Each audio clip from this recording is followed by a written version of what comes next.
We had maybe like $3,000 in our bank account. It was really fun to see it like physically built up on that like bulletin board in those, in those envelopes. We had quite a few like small debts on top of our student loans. We've definitely come a long ways. We also have grown a lot financially in terms of like our financial knowledge. I will say sometimes I miss like physical cash. It's also fun to see like the big stack of cash pile up. I'm not making us totally broke. Yeah.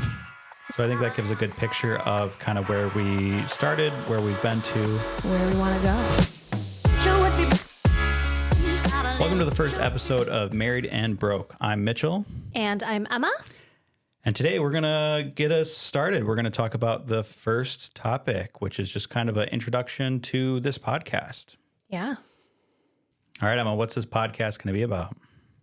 This podcast is about money and relationships and all that comes with it. I feel like that's how I'd sum it up. So we want to take you along on our financial journey.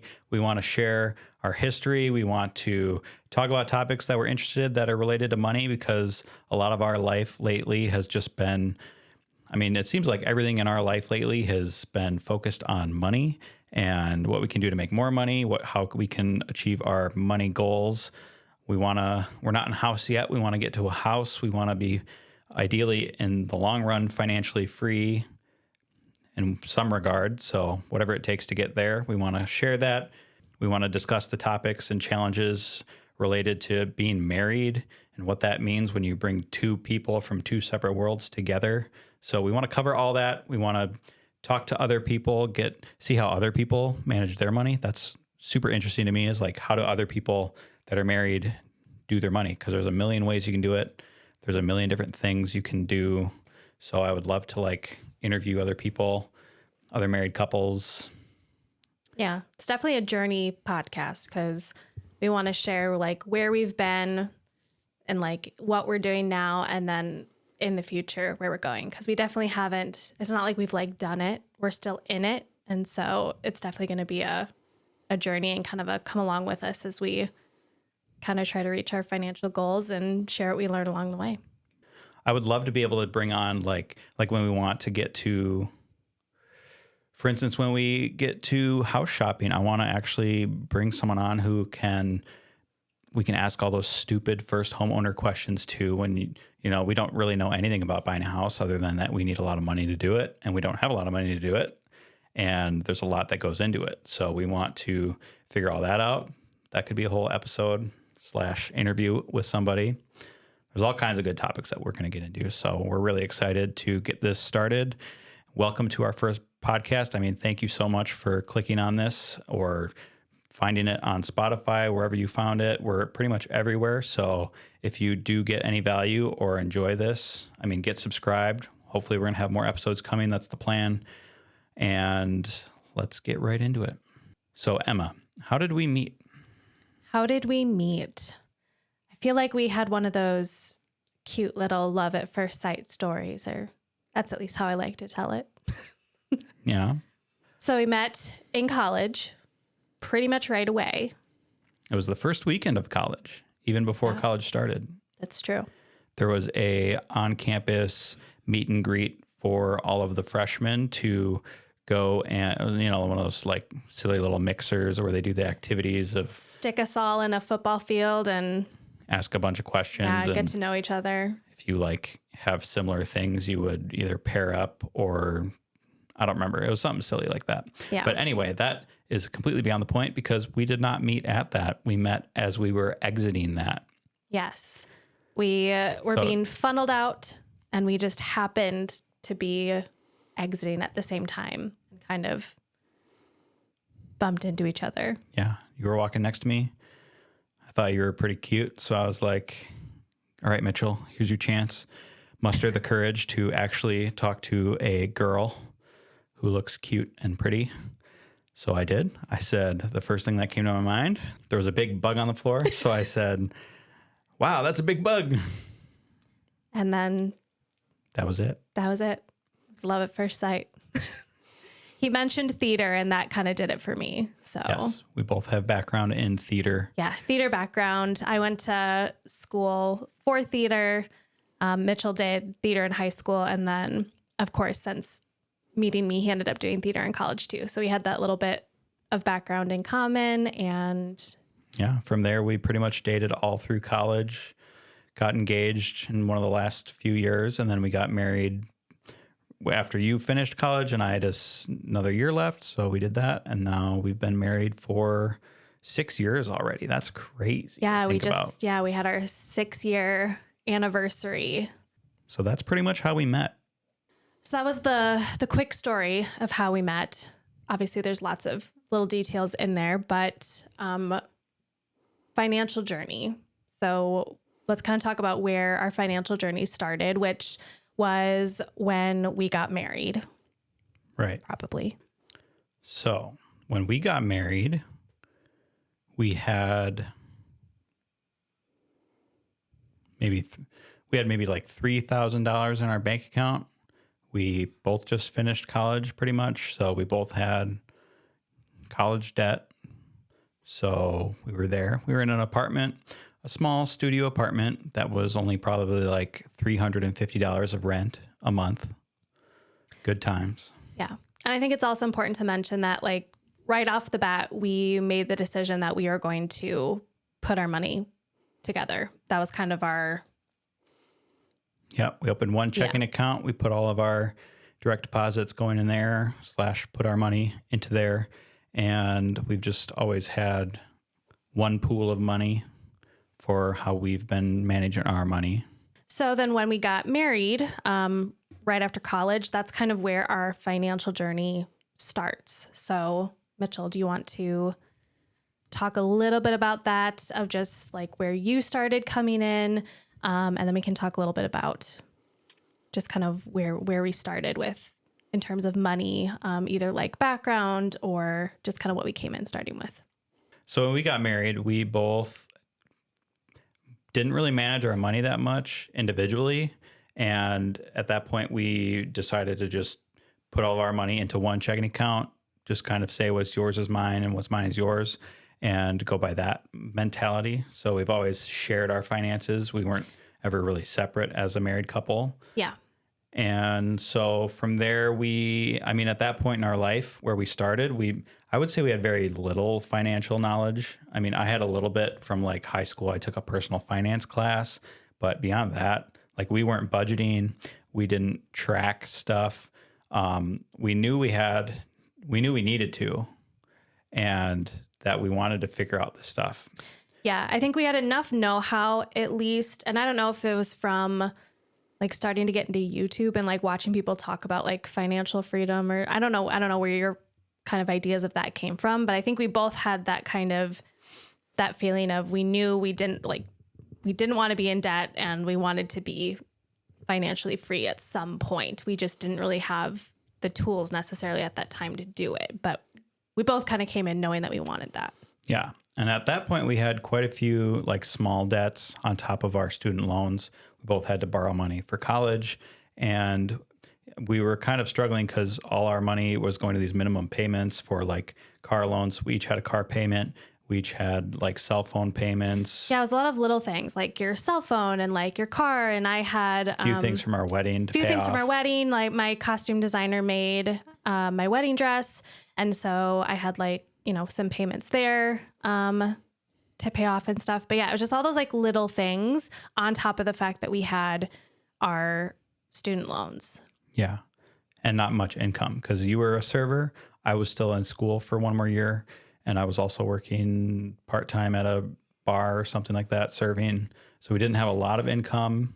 Yeah, we weren't in a place where we had like full careers. We were, food service / hourly students employees. trying to make it by. Trying to kind of get started. So then looking at that now, where have we made it to at this point?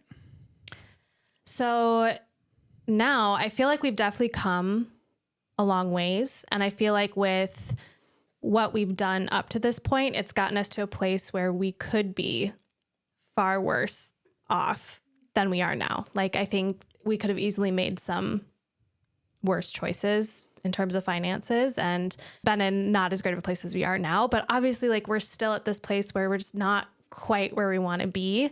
And I think there's a lot of things that contribute to that. But Right. I feel like we've made it like 20%, 25% on our financial journey because we've gotten rid of a lot of our small debts. We've saved up a good amount for like a large emergency fund, not the biggest, but like enough for us at the moment. And now we're working towards becoming homeowners or something like that in the near future, hopefully, and just trying to like increase our income. yeah, we're moving into, not that we have our careers figured out or anything, but we're starting to move more into, instead of being an hourly worker, we're now moving into more career type work. And yeah, just like those bigger financial goals that you don't have when you're a college student. Cause I feel like when you're, graduating and as a young married couple, it was, we need to pay our rent and, and pay off some of our debt. And now we're thinking toward, we want to get a house and right. We're trying to save more. We're trying to increase our income more so that we can save more towards that house or whatever it is. But we also have grown a lot financially in terms of like our financial knowledge. Yeah. We budget. We are mostly on the same page usually. Mostly on the same page. We'll get into that probably in some other episodes. Right.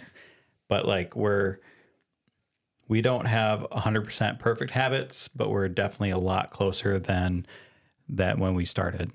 Yeah. You hear about a lot of people who are just in crazy amounts of debt and are really struggling to meet just basic needs. And I feel like we've been very lucky up to this point to have set ourselves up to where I feel like we're not crazy struggling every single month, which I think we're very blessed with, but we also still have a long way to go. And so that's kind of the reason why we wanted to do this podcast podcast. Mm-hmm. It's a podcast. Yes. That's the reason why I want to do this podcast. We still got to get used to all this stuff. So it is a podcast. Yeah. It's a podcast. So I think that gives a good picture of kind of where we started, where we've been to, and where we want to go. That kind of gives an example of where we're going. So how would you say our like partnership as a married couple has kind of evolved through these beginning years of our marriage? I would say it's definitely evolved, but I feel like I probably am learning more of how to take part in it. I think like coming into it, I had a lot of trust in you to just kind of handle it because I know you just kind of took. I'm the man. No, not because you're the man. You just sort of took the reins. And I've never been someone who like thought about finances a lot. I have the personality type where when we have a problem, I'm going to figure out the solution and fix it. So that's what happened was we needed to figure out how to manage our money better and all that stuff. And I was kind of just personally interested in it as well. So I read a bunch of books and researched what we needed to do. And that's kind of how we really got started on the right track. So I feel like for a lot of the beginning part, it felt like I was just kind of along for the ride. And I think now I'm starting to realize that I have to be much more involved in it and a part of it. And that the more I am involved, the easier it is. So that we're and the faster we achieve the things that we're trying to achieve. Yeah, exactly. Because even with like the paying bills or things like that, like you've always just sort of set everything up and managed it. And I just do my work and the money comes in and you kind of manage it. Again, just because that's what your personality lends it to. But I've been trying to get, I mean, obviously I probably should be more involved even now, but at least evolving that way.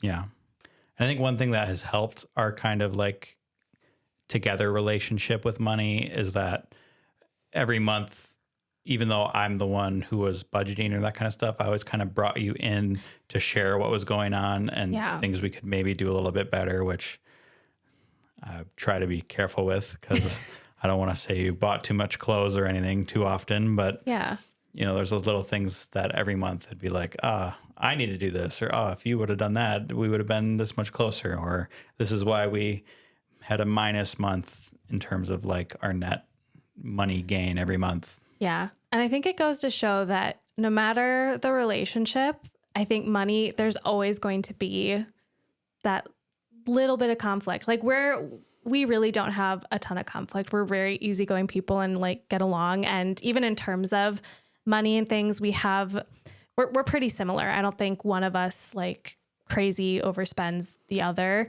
But we still have slight differences in what we spend money on and what we value.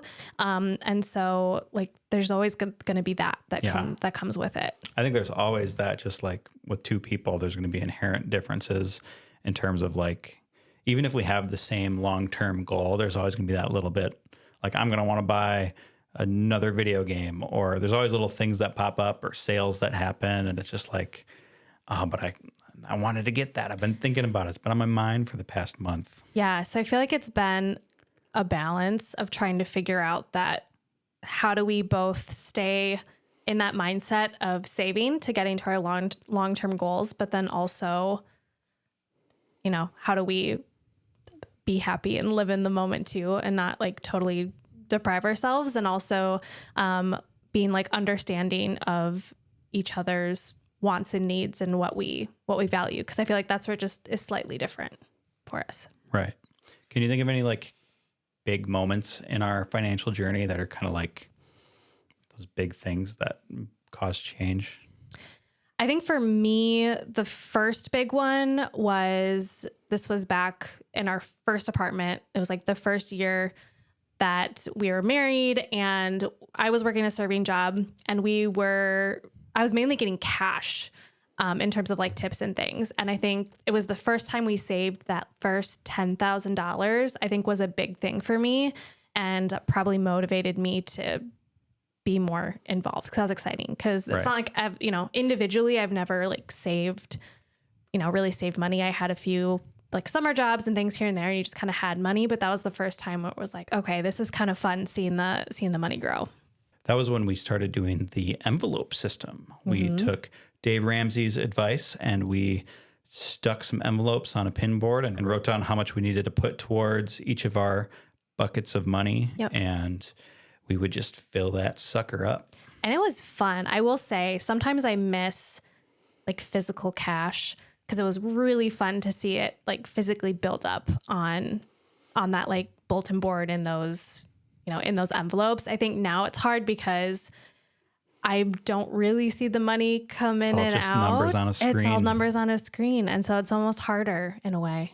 Yeah. I would say if you are struggling with building up money and saving, if you can see cash piling up on the wall or in a pile somewhere of like, this is the money I'm saving, it feels good. It makes a difference. It can be hard to like not spend the cash when you have cash, but like it's also fun to see like the big stack of cash pile up.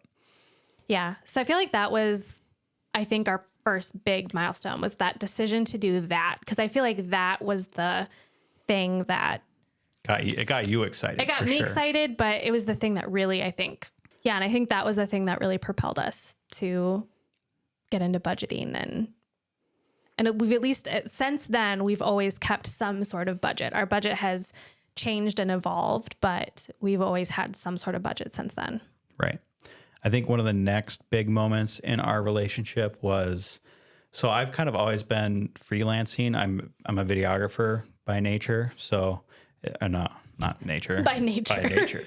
No, my job is freelance by nature. So my money has always fluctuated and stuff. And there was one point during COVID when my video gigs and all that really slowed down and I had to push stuff back and stuff. So my brother-in-law got me a job at an engineering place, because I have a background in engineering too. That's what I went to college for. And that was a point where we both had really consistent income and a pretty decent consistent income. And that was another big milestone, because that's when we were able to, like, whenever I've been freelancing, we were saving some money, but we weren't accumulating very fast. And when I started that job, plus I still had a few video gigs happening, so we were able to save up a really big boatload of money at that point in our life. And we got rid of a lot of those. Well, we had already gotten rid of a lot of those small debts. Yes. But that was when we were able to just have a really large emergency fund. Mm-hmm. And I think that's also because the student loan pause happened from COVID. It did, yeah. So we were able to put that money into savings. And our idea was that we would just hang on to that money. And if it got forgiven, we would have extra money. And if it didn't, we would maybe put some of that towards our loans and instead of just continuing to pay them, which hindsight may have been, we probably should have just kept paying them, but that's a whole nother, That's a whole nother topic. issue or topic maybe to get into at some point. But anyways, being able to accumulate, I mean, we got close to $20,000. Yeah, that was our next kind of big save in terms of building up that, big emergency fund of money. But I think on that, just in the whole freelance topic in general, like that's also kind of a big milestone, I think, because, with you being freelance, that's completely changed the way that we've had to think about money. And you've learned more about like finance for business. And Right. I also just think that like the mindset of how much money you can make also changed, where it's not limited to just your time, Right. but there's that you could build it. Yeah. So I know we touched on this a little bit of mindset toward money, but what would you say your individual mindset is toward money? And then what's kind of our shared mindset? Right. So I think my individual money mindset is I always think about how I can use the money we have as a tool for something, or I see it as a tool. And my mindset towards money is freedom points for how you spend your time. The more money you have, the more you can spend on things that free up your time. So let's say, just like purely anecdotally, like if I had a ton of money every month, I would pay to have our apartment cleaned or house cleaned so that I could have, 2 hours more free. Or I would hire a personal chef so that I could not cook constantly and have to worry about that. So it kind of gives you that kind of Money is freedom and money is time. Money is freedom because money is time. Yeah. Time is money. Yes. Time is the most valuable asset that you have because it's finite. Yes. You'll always run out of time. Everyone has the same amount of time, kind of. So there's that kind of mindset of that. And then it's like, how can you make your money work for you so that you can make more money, whether that's investing or starting a business? Because again, I've been kind of a business owner in a sense. And I think I also just have kind of more long-term mindset with money where it's like, I know we want to do these few things in the future. So I'd rather be a little more miserable or frugal or whatever you want to call it in the present so that I know that like in a few years or whatever it is that'll pay off and get us closer to things that we want to achieve. Yeah. And I feel like probably the biggest difference between us is I might be slightly more in the moment of A little more spontaneous. Yeah, of that Adventurous. money can make your life a little better in the moment. So with what were we talking about today? Like just with like holiday decor, like to you, that's such a waste of money because You're going to spend $100 on these things that are just going to sit there, and that's $100 we could have been closer to a down payment. yeah. Whereas I kind of look at it as it's helping you enjoy the moment now because you don't know how much time you have on this planet and time goes by so fast. And why not enjoy the moment a little bit? So I wouldn't say I am a very like frivolous spender. I wouldn't say. Would you say, Mitchell? A frivolous spender? No. Yeah. I mean, sometimes, but no, not really. Yeah. In the long run, no. Every once in a while, I can be a little bit impromptu with my spending. But like overall, it's not like I'm a huge crazy spender. I'm not making us totally broke. Yeah. I'm probably more of a huge spender than you are because I will save up for something big and I don't really buy small things. That's the other big difference between the two of us is I have like little things daily in the moment. So anything I buy is never crazy expensive. It's just little things here and there. At most $50. If it would, that would be a lot kind of for one thing. Yeah. $50 would be a lot for one thing. Like it's usually. more like little things but they add up because I like to buy things more often. Whereas you don't buy things very often. Whereas I'll see a new piece of technology that's like $300 or $400 and I'll think about it for 3 months and then finally have enough money to just buy it. Yeah. So that's kind of the other big difference, I think, is I'm more little things, accumulative spending. Yeah. And you are more larger purchases at one time. And you're slightly more future minded and I'm a little bit more in the present. But overall, I think we at least have somewhat common ground, I think, with like value in money and our goals and things so that it doesn't cause us too much. Not too much. No. For instance, the other week, Emma came home from a shopping trip. Oh my gosh. And she had 4 or 5 bags with her. And I was a little thrown off. So I got a little upset. And I may have said, I don't remember what I said, but it wasn't, I don't know. I think this actually is a good story. We should just tell the story really quickly, because I think it's a perfect representation of how we think of money and things. So I have been in a place where there's just little things in my life that are starting to stress me out. So I'm to a point now where I'm going to have to start I've been working remote 100% of the time, and starting in the new year, I'm going to have to start going in once a week. And I've just been in athletic wear 100% of the time. And now I have this little bit of panic of like, oh my gosh, I'm gonna have to start going to the office once a week. And I just need to revamp my wardrobe and things. And one day I go out shopping and I decided every time I always feel guilty and I never end up getting something. And I'm just going to let myself spend the money this time. Like, I don't want to stress about it in the store. I'm going to let myself spend the money and then I can always return stuff later if needed. But I came home with those bags and yeah. And for context for me was this past month, because our student loan payments have started up. So that's an extra $500 that we're paying every month for our student loans. So my mindset is I know that we're going to be tight on money this month. And we both had previously agreed that we're going to try to not spend too much money this month. Right. So then she comes home with 5 bags of clothes. And I'm like, and then you were showing me everything and I was kind of okay with it. And then I was just like, so like, how much did all this cost? How much did it cost? You were like, oh, it's like $300. $300, like, $300. Oh. But I can return some stuff. And yeah, it just was a bit of a shocker for you. And again, that whole like value difference, where you're just focused on the fact that we need to save and these are just clothes and it's not necessary.